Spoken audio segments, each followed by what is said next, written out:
Albino dos Santos, o serial killer de Maceió, ele continua sendo julgado mesmo após atingir o limite máximo de prisão previsto pela lei aqui no Brasil, que é de 40 anos. Ele é responsável por 18 assassinatos e 4 tentativas de homicídio cometidos em 5 anos. Na próxima quinta-feira, o Albino vai à júri popular pelo assassinato de Beatriz Henrique, de 25 anos, e pela lesão do filho dela, de apenas 4 anos, ocorridos em dezembro de 2023. Mas a pergunta que fica no ar é: se ele já chegou ao limite da pena, por que ele continua sendo julgado? A gente explica tudo para você agora na reportagem do Alan Garcia. Ele matava com a ilusão de não ser descoberto. Uma trajetória de crimes que durou 5 anos. Ponta Grossa e Vergel foram os bairros de cenários reais onde Albino dos Santos cometeu 18 assassinatos brutais e 4 tentativas de homicídio em Maceió. Entre mortos e feridos foram 22 vítimas, segundo as investigações da Polícia Civil. A Justiça de Alagoas já julgou e condenou Albino dos Santos em 5 processos. As penas, somadas juntas, chegam a quase 130 anos. O suficiente para passar o resto da vida na cadeia. Mas aqui no Brasil, ninguém pode ficar preso por mais de 40 anos. É a lei. O Brasil tem um sistema que ele observa a 2 objetivos. Primeiro, é uma punição e o segundo é a ressocialização. A punição vai acontecer depois do processo penal, ele ser transitado em julgado, iniciar o cumprimento da pena, 30 anos, 20 anos, etc.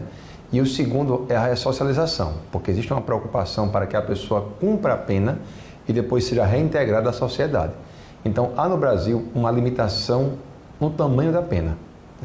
Você pode, por exemplo, no processo ter 200 anos, 100 anos, mas o máximo de tempo que ele vai cumprir a pena é de até 40 anos. É a regra do artigo 75 do Código Penal. Mesmo no caso do serial killer alagoano, que ainda falta ser julgado por outros crimes, os júris vão acontecer.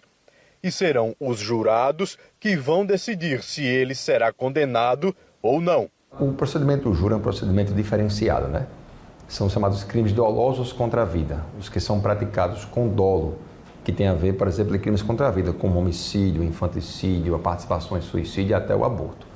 Quando o homicídio é praticado de forma dolosa, quem julga é a própria sociedade, que são jurados.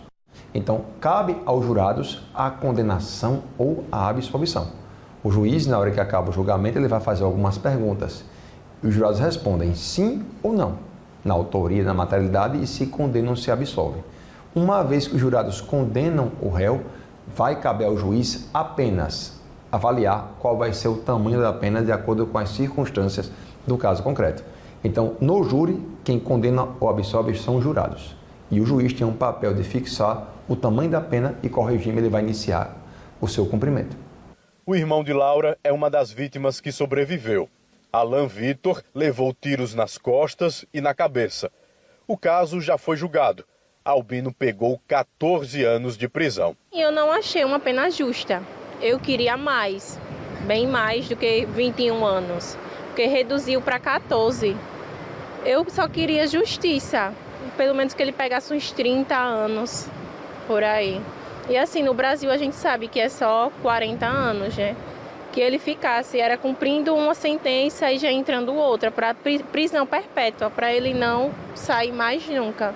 Não achei uma pena justa. Preso em Alagoas, Albino dos Santos pode ser beneficiado pela ausência do regime semiaberto e cumprir pena com o uso de tornozeleira eletrônica dentro de casa. O cumprimento acontece de forma progressiva, de um regime mais gravoso, fechado, para o menos gravoso. Semiaberto até chegar ao regime aberto.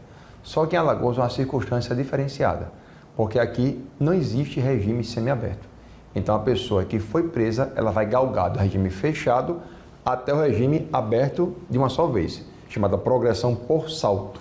Aberto, fechado para o regime então aberto. Que no Brasil, que em Alagoas quer dizer, ele representa uma prisão domiciliar com monitoramento eletrônico com raio zero. Essa é a realidade aqui em Alagoas. Muita água ainda vai rolar, né? São muitos julgamentos, o próximo a gente também vai estar acompanhando. E essa é a pergunta que todo mundo se fez, né? Mas se era só até 40 anos, por que ele tem ainda que ser julgado? Se ele não vai passar disso na cadeia. Mas é preciso que cada crime tenha o reconhecimento da sua autoria e a justiça seja feita, né, de maneira oficial, dando nome, dando a culpa a quem a tem. No caso é o Albino, esse rosto que a gente está se acostumando a ver, de tanto que ele passa na televisão. E agora eu olhei profundamente para a feição dele nessa imagem e fiquei imaginando, né, no terror da noite, quando ele se aproxima da pessoa e dispara um tiro na cabeça do alvo e a pessoa morre sem saber por quê. Então é muito sério. O que ele fez foi um mal tremendo à sociedade brasileira e alagoana. Esse homem não pode ficar solto de maneira nenhuma, né? Com esse jeito calmo dele falar, esse jeito sonso, esse jeito nazista, né? Com essa vaidade que ele tem de estar agora na mídia, porque ele sabia que ia ser encontrado. E demorou, né? Demorou. 18 pessoas ele matou para poder a polícia dizer: o que está acontecendo ali naquela região? Vamos encontrar o alvo. O alvo era o Albino, que está aí na televisão todo dia. A gente não pode se esquecer do que ele fez aqui. Ele matou 18 pessoas inocentes. E ainda teve a capacidade de se dizer um justiceiro, quando nenhuma das pessoas que ele matou tinha relação com crime ou com o tráfico, como ele quis sustentar lá no júri. Então, essa é a nossa lei e a gente vai andar conforme a nossa lei e esperar que ele não vá para a rua, que ele não vá. Ninguém sabe o futuro, vamos aguardar. Se tem mudança de pena no Brasil, né? Pode ser que daqui a 10 anos tenha uma revisão penal. A gente torce por isso, inclusive, que está precisando.